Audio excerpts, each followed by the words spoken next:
De verdade, eu não sei dizer para vocês se as pessoas nas ruas estão entendendo o que está acontecendo na CPMI do INSS. Quão grave é essa situação toda. Hoje eu trouxe para vocês o que aconteceu, algumas coisas importantes que aconteceram durante a CPMI do INSS que teve a quebra de sigilo do Lulinha. Primeiro, eu analisei a fala da Damares, que eu vou deixar aqui para vocês, eu analisei o argumento persuasivo que ela fez para tentar fazer com que o Paulo Camisotti delatasse. Muito bom o argumento dela, assistam lá, muito legal. E agora eu quero mostrar para vocês como o STF defendeu este Paulo Camisotti. O presidente da comissão começou lendo o que o Flávio Dino autorizou que ele fizesse. Ou seja, você só vai responder perguntas das quais você não se sinta ofendido ou ache que você vai ser incriminado por isso. Então, basicamente, o que foi que o Paulo Camisotti fez? O senador Carlos Viana está lendo o que o Flávio Dino falou, e aí eu vou mostrar para vocês o que foi que o Paulo, esse homem aqui, fez. Vamos lá. Feitos os devidos esclarecimentos e tendo em vista a faculdade concedida pela decisão, consulto ainda assim o senhor Paulo Otávio Montalvão Camisotti se deseja fazer o compromisso de dizer a verdade.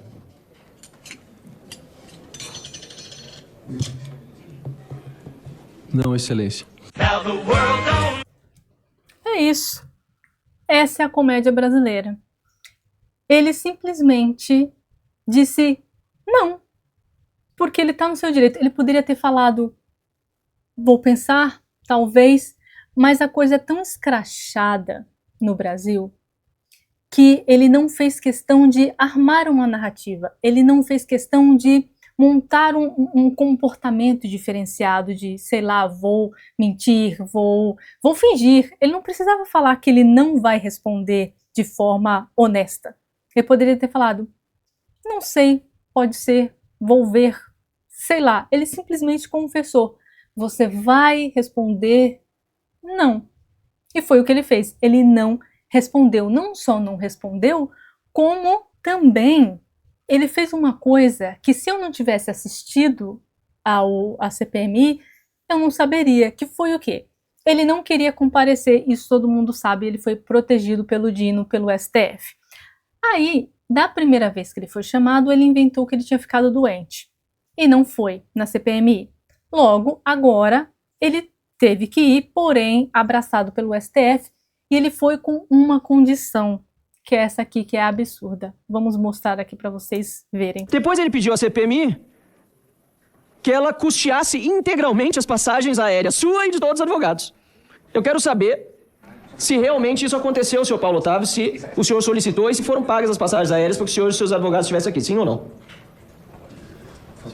Presidente, pela ordem, apenas para esclarecer que o advogado... Eu estou perguntando para o depoente, senhor doutor advogado. Mas, senhor Otto, pois não, silêncio. Mas é uma informação pública, doutor. Não é pública. pública. Só foi a passagem do depoente, o advogado do depoente está em Brasília aqui por conta própria. Tá ótimo. Então, por gentileza, senhor Paulo, passe a resposta ao parlamentar, por gentileza. O advogado está aqui por conta própria e as custas foi só para a minha vinda aqui. Foi paga a sua passagem aérea? É isso? Sim. Olha só, senhor presidente, nós tratamos aqui de um roubo milionário e o povo brasileiro ainda precisa pagar a passagem aérea para o depoente vir aqui. E se não paga, não vem. Eu até disse na vez passada, o Vorgaro, se tiver que pagar o avião da Polícia Federal para vir, que se pague. Mas é um absurdo, senhor presidente. Olha a situação a que nós chegamos. E aí eu pergunto pro senhor Paulo Otávio, que teve a vinda custeada pelo povo brasileiro, a passagem aérea, porque senão não vinha. Quero saber se o senhor conhece o Antônio Carlos Camilo Antunes, o careca do INSS. Vou permanecer em silêncio. E foi isso que ele fez o tempo inteiro. Ele só respondeu basicamente essa pergunta principal e ainda as pessoas tiveram que ler o regimento para ele dizendo: se você falar que você foi visitar o seu pai, por exemplo, ou se você é casado e tem filhos, por exemplo, isso não é uma acusação contra você. Você é obrigado a responder. Se não, nem isso ele teria respondido. E é assim, com essa narrativa toda, que esses caras se livram até disso aqui. Eles roubam os brasileiros, fingem que não fizeram nada, não precisam responder as perguntas das investigações e ainda o povo brasileiro tem que pagar e custear a passagem dele para absolutamente nada. Porque deste dia da CPMI, eles não tiraram proveito de absolutamente nenhuma informação. Ou seja, o seu dinheiro foi gasto para bancar a passagem desse rapaz para absolutamente um nada.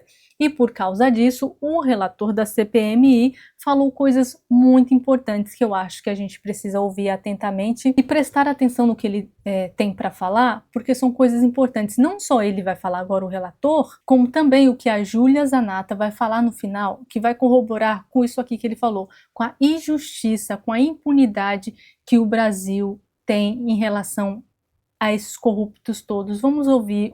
Esses foram os principais diálogos que eu encontrei, que eu podia trazer para vocês, para mostrar essa narrativa toda do que aconteceu, né, o comportamento político de todas as pessoas envolvidas dentro da CPMI, inclusive quero falar um negócio para vocês.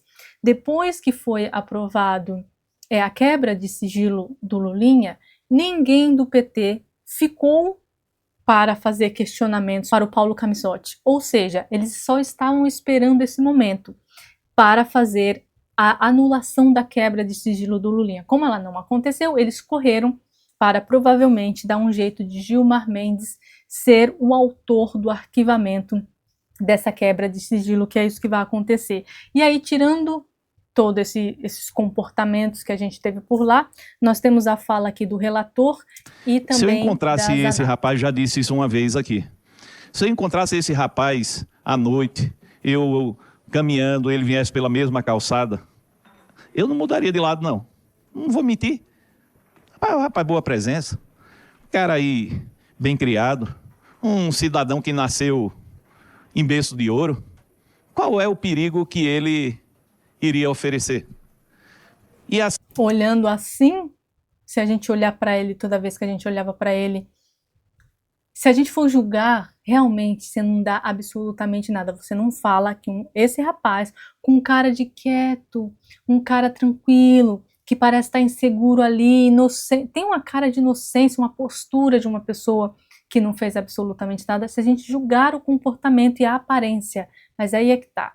A gente não pode julgar pela aparência, porque você olha para ele e você não acredita que esse cara teve a coragem de roubar idosos. sim, a gente julga pelas aparências. Infelizmente, esse é um mal que nós temos que retirar das nossas vidas. Se viesse alguém esfarrapado, negro, tivesse pereba, de chinela, muita gente mudaria de calçada. Muita gente acharia que seria um perigo estar à noite num canto escuro, frente a frente. Poxa, como a gente se engana. Como a gente faz julgamento apressado e errado. Sou Paulo Camisotti, nasceu rico, viveu rico, permanece rico, teve direito a ensino superior, teve direito a uma família, às melhores casas, a mais de 20 empresas. É uma pessoa que pode sentar em qualquer canto do mundo, pedir uma comida que vai ter dinheiro para pagar, passar numa loja da Ferrari e ver uma Ferrari e comprar, arrumar uma namorada e ir para Paris se quisesse, passear com a família para o mundo inteiro, poxa, ter o relógio que desejasse, realizar os desejos terrenos com muito luxo. Poxa, a pergunta que eu faço aos meus 55 anos de idade, por que tanta ganância? Diga, se houvesse justiça nesse país, se houvesse o fim do ciclo da impunidade, com habeas corpus, sem habeas corpus, com lei ou sem lei, uma pessoa dessa devia estar aqui cabisbaixa, pedindo perdão ao Brasil. Mas lembrando o que ele fez? Olhando para esta cara dele, essa carinha de inocente que até então parece que ele tem, ele pediu para que o povo brasileiro, da qual ele roubou junto com o pai dele, pagasse a passagem. Esse cara não tem dinheiro para comprar a passagem? Tem, mas fez de propósito. Ah, vocês querem que eu vá? Debochou, na verdade, da cara dos brasileiros. Vocês querem que eu vá? Eu vou e ainda vou ficar em silêncio, porque o STF permite que eu faça. Mas está confiada na impunidade. Eu espero e faço esse apelo ao ministro André Mendonça, que esse que hoje chegou aqui como testemunha, saia daqui como investigado e seja preso. São mais de 350 milhões de reais retirados do povo brasileiro por ele e pelo pai. Vai entrar e sair pela porta da frente e isso o povo brasileiro não aguenta. Calou em perguntas que deveria ter respondido, que eram perguntas apenas informativas. Já era o suficiente para ser decretada uma prisão por falso testemunho. E não foi feito, de novo, porque o STF abraçou este cara. O STF permitiu e tirou poderes da CPMI que fizesse isso, que se ele não respondeu o que foi perguntado, ele simplesmente sairia dali preso.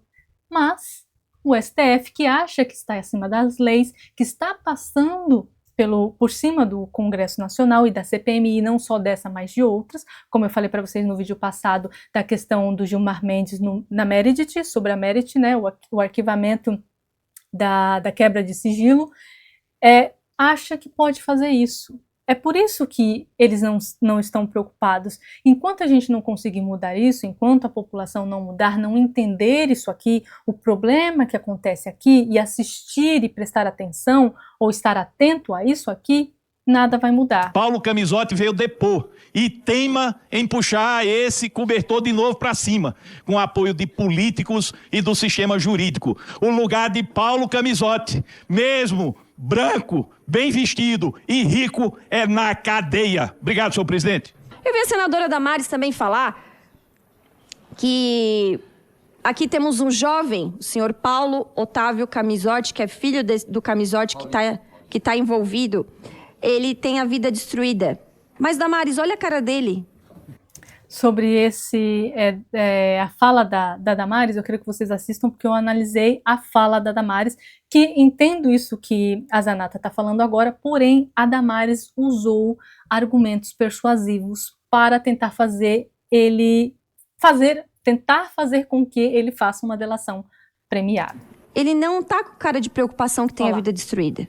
Ele tá com a cara, por favor, alguém tá lá no rosto dele. Ele tá com a cara que ele sabe que o Brasil é um país de impunidade. Ele sabe que o Brasil é um país da impunidade.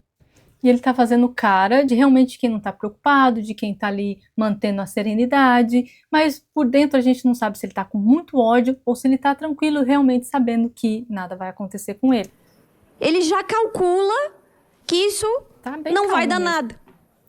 Porque se nós temos ministros do Supremo, ex-ministros aqui, como foi o caso do Lewandowski, que foi ministro Lula, então ele tá, possivelmente, ao que tudo indica, num esquema com gente muito poderosa.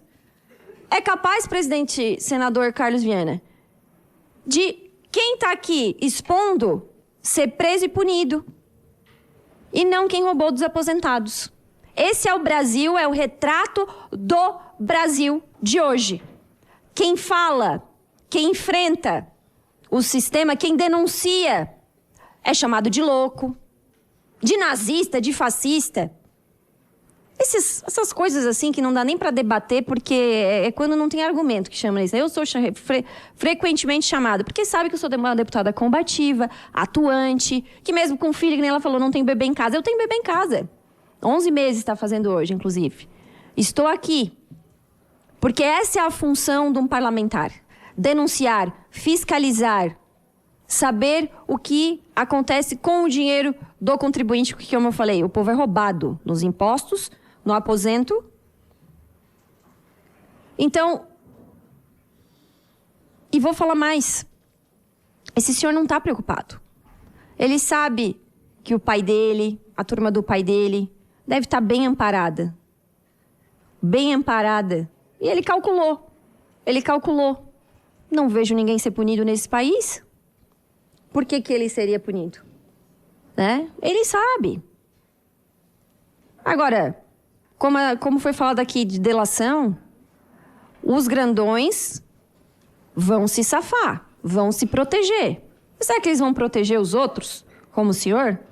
Foi importante ela ter falado isso, porque agora a gente tem que prestar atenção nessas narrativas todas que foram faladas aí.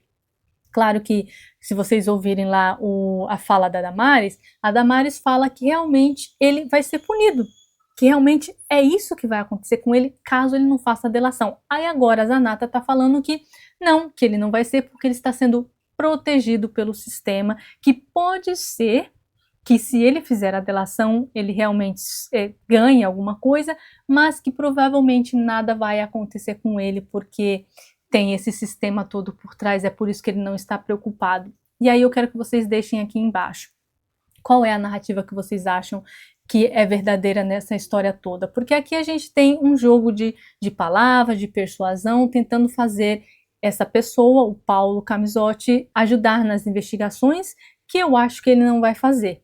Porém, com essas falas todas, que tentaram usar o emocional dele para ver se ele ajudava, eu acho que realmente não ajudou muito, porque ele não parecia estar muito preocupado. Mas eu quero saber de vocês, o que vocês acharam dessa conversa toda, desse comportamento de todos eles, do delator, da Zanata, inclusive da Damares, e do próprio Paulo Camizotti, que ficou extremamente tranquilo e não respondeu. Vai ter algum resultado ou não? O que vocês acham? Deixa aqui nos comentários e a gente se vê no próximo vídeo.